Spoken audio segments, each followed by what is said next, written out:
જૂનાગઢ ભવનાથ માંગ ગિરનાર સાધના આશ્રમ ખાતે ગુરુપૂર્ણિમાની ઉજવણી કરવામાં આવી હતી। જૂનાગઢ ગિરિવર ગિરનારની ગોદમાં આવેલ સાધના આશ્રમ ખાતે ભવ્યથી ભવ્ય ગુરુપૂર્ણિમાની ઉજવણી ભક્તો આનંદમય રીતે ઝૂમી ઉઠ્યા હતા। ગુરુપૂર્ણિમાનો ઉત્સવ છે એ વિશે શું કહેશો?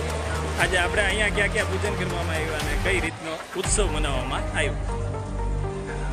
गिरनार साधना आश्रम त्रिमूर्ति गुरुदत्त सेवा ट्रस्ट गिरनार में 65 आश्रम स्थित है और 75 ज्यारथी गुरुदत्त महाराज अँ प्रगट थईने मंत्र आपेलो है पूज्य बापूजीने त्यारथी गुरु पूर्णिमा और दत्तात्रेय जयंती कार्यक्रम बहु अति हर्षोल्लास और पूरी विधि विधान साथे કરવામાં આવે છે।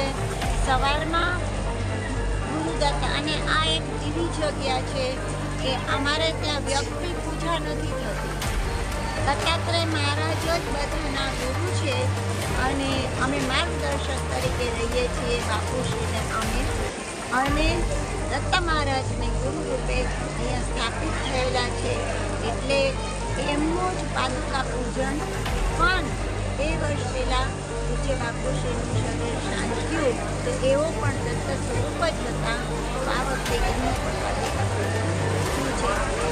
8:30 થી 11 એકદમ એકાગ્રતા સાથે દત્ત મહારાજ નવનાથ 84 સિદ્ધ બદન આવાહન કરી અને દત્ત મહારાજનું વિધિવત પૂર્ણ વેદોક્ત શાસ્ત્રોક્ત પૂજન હૃદયસ્થ કરવામાં આવે છે।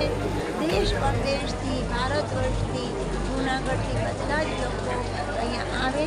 એનું મુખ્ય હાર્દ અને હૃદય છે ગુરુ દત્તાત્રેય પૂજન।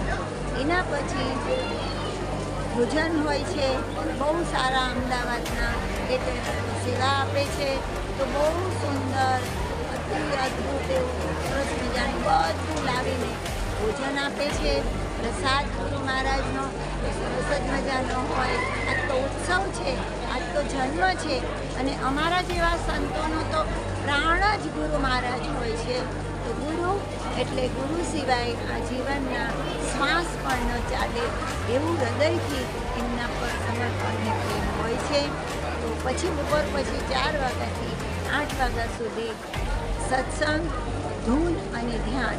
દત્ત મહારાજે એક મંત્ર આપેલો છે હરિઓમ તત્સત જય ગુરુદત્ત, એનાથી સહજ જ ધ્યાન લાગે છે।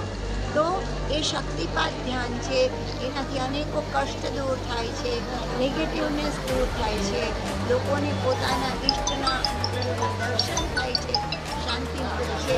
એના માટે જ લોકો દૂરથી એના વધારે છે। એ દત્તાત્રેયનો શબ્દ છે, એનું વરદાન છે।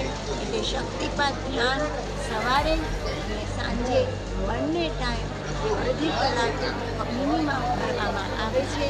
પછી અહીંયા ઘણા બધા પ્રતિષ્ઠિત લોકો આવે છે, વાઇસ ચાન્સલર છે, ડીએસઆઈ છે, કોઈ પોલિટેકનિકના પ્રિન્સિપલ છે, એ લોકોનું થોડું 10-15 મિનિટ પ્રવચન હોય, પછી મને એ લોકોનો આગ્રહ હોય છે જે અમે પાયમાં અમે જે મસ્તીમાં મસ્ત છીએ એમાં આ લોકો પણ સાધકો પણ ડૂબકી લગાવી જ રહ્યા છે, બધા ધ્યાન કરે જ છે, પણ એમાં હજી આગળ વધે, સફળ થાય, સાક્ષાત્કાર તરફ શાશ્વત તરફ વધે એના માટે પ્રયાસ હોય છે।